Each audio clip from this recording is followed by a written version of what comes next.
To be or not to be. Shakespeare, Hamlet,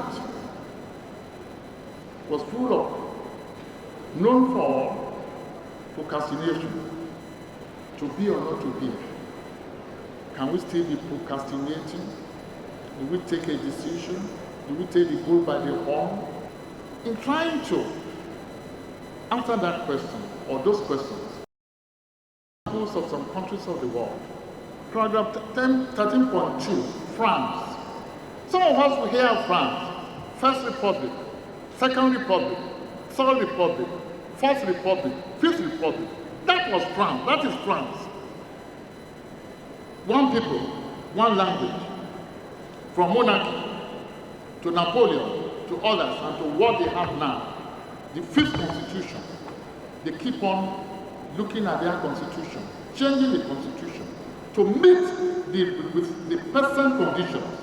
That's where France is still France. We talk of Britain, original constitution. They know it, they amend it, they modify it, they replenish it. They breathe life into it from time to time. At a point in time, that's why the fact that the constitution was so written, they can't for themselves the Magna Carta, the greatest charter of human liberty in the world. Can we say static? Can we remain static? Despite the fact that we are multi-ethnic, multi-tribal, multi-everything, multi-religious, multi. A factor and factor, they don't rhyme. But then, there is the need for us. I stand on this podium to say that Nigeria shall be great. Nigeria has what it takes to be great. Our potentials. He said, come, let us listen together. At a point in time, the Israelites told Samuel, we wanted a king like every other nation. Samuel behaving like man. He didn't take kindly to it, but God told him, let us hearken to their voice. Adebola and Co., the leaders of the profession, the frontliners of our nation, the leaders, the patriarchs, they are saying, let us do a restructuring. Let us have a new constitution. As the president of Nigerian Bar Association, visited General Obasanjo as president in November 2002. I pleaded with Mr. President that, Mr. President, this constitution will take us nowhere. Let us look into it. Let us change it. The NBA was ready to assist you, but Mr. President will not have nothing to do about it. Now, I've read his new book, Nigeria, yesterday, today, and tomorrow. It's now advocating for a new constitution, for a new social order. The president, the former president, is welcome. It's a question of, please, let us listen to the message, not the messenger. But then, with benefit of hindsight, he knows what should be done. With benefit of hindsight, he knew, or he knows now, that the former constitution, the constitution that he ran, the constitution that he operated, is not a constitution that will take us anywhere. Now, the way forward, we're giving examples of America, we're giving examples of Switzerland, how the cantons and the central government, despite the fact that there are just 4 of them there. We're giving an example of Canada. Canada, the provinces. Ontario is the only French-speaking province in Canada. Some years back, Canada would have suffered secessionist threat. But then, there was a masterstroke. Trudeau, the prime minister from Quebec, was quickly made prime minister. That's not the fact that he was in ranking, he was very low in government. But we all know that he brought Canada together. Now, the way forward, 14.0, we cannot make egg. We cannot make omelette without breaking eggs. One cannot stage an orchestra without fixing the crescendo. Then what is the relevance of the foregoing? Right from the get-go, particularly since the present administration, and I said what I wrote about my communication with Obasanjo, the land use start there, Then T. Williams, 14.4, the man who midwifed the 1979 Constitution. And since the 1999 Constitution came into being, he said the Constitution tells lies against itself. And every one of us know that what the colonial power left for us in the Western liberal democracy, Obasanjo is saying that, form and system of government and governance. Democracy allowed Western Liberia development. Then I quoted after our line 14.6. Let me read what the master said. 14.6.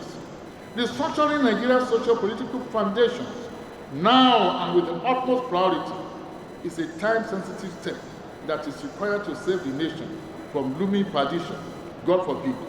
Based on current realities, it is hard to see how Nigeria will survive as one nation without restructuring.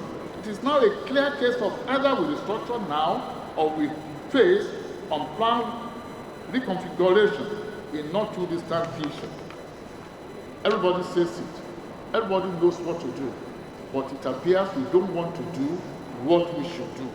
So we have propositions.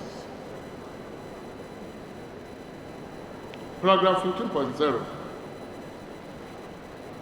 May I plead, standing on these days with our brothers in the National Assembly, that is not the amendment of the Constitution that is of priority to Nigeria.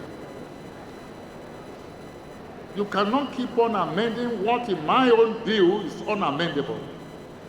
If you put on a pair of shoes and you know that the shoes are flat, you don't keep on going to your cobbler.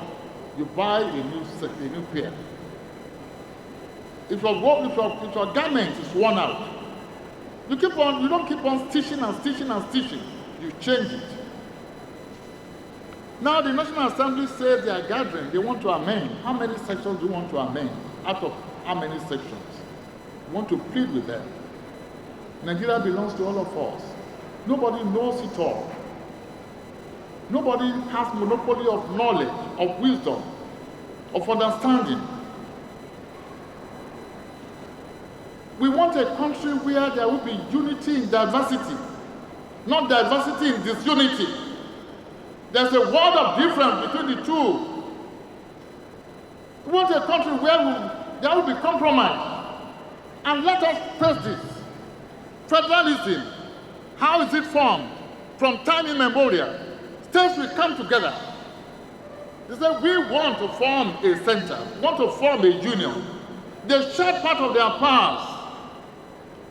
Their senior powers they retain for themselves. They give the federal government foreign affairs, defense, interior, currency, military, and others.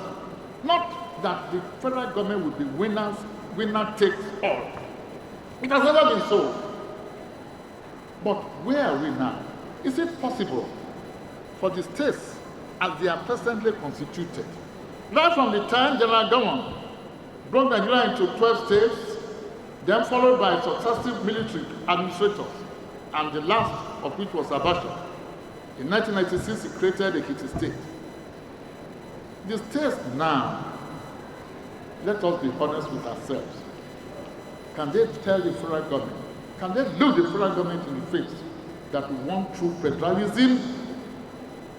When even the states are begging the federal government that we want our own police formation. No, these are natural things, natural tendencies. What then do we do? What are we suggesting? General Abacha did something, created 6 geopolitical zones.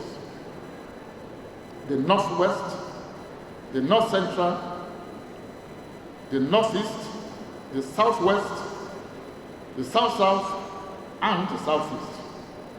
Tinubu is also revolutionizing it by all the commissions he has set for the 6 geopolitical zones. My take, therefore, is this. Those of us from Ekiti, we can't walk it alone. Osun people cannot, Oyo cannot, Lagos cannot, Ogun cannot. We can only be a strong negotiator under the Southwest geopolitical zone. Period. The East can only be a strong negotiator under the Southeast geopolitical zone. It is these zones that will now come together. This is my suggestion. Using the instrumentality of this lecture, it is then we will now have a union negotiated and compromised and agreed upon by the geopolitical zones. Whether federal, whether we run the parliamentary, whether presidential, it is there. And in the process, before I was saying we must do it immediately, but let us be realistic.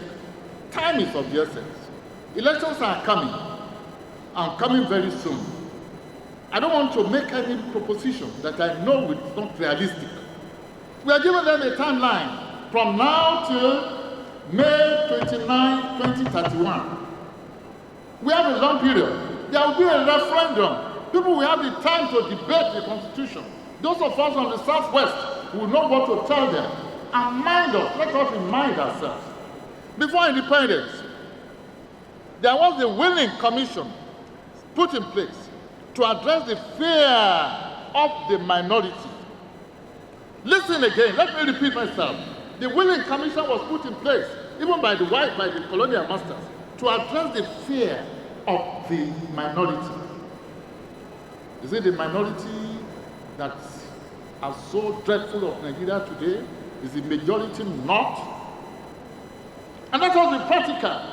Everybody wants. It's just like when an elephant dies, you have different types of bushels. Bushels are here and different types of knives. Our brothers from the north, they are already complaining because they are not in power. I'm not blaming them, but that is what Nigeria represents. Do we want to wait for a situation whereby we don't have a grand norm, we don't have an arrangement, whereby another Yoruba and somebody else comes and the Yoruba will start complaining? We will be complaining. We don't want to wait till that time. We put everything that we think we can do there, our own humble knowledge, we are selling to them, the National Assembly, what they should do. For the time being, I will repeat, for the time being, let us think of the Brexit. People of the Fountain.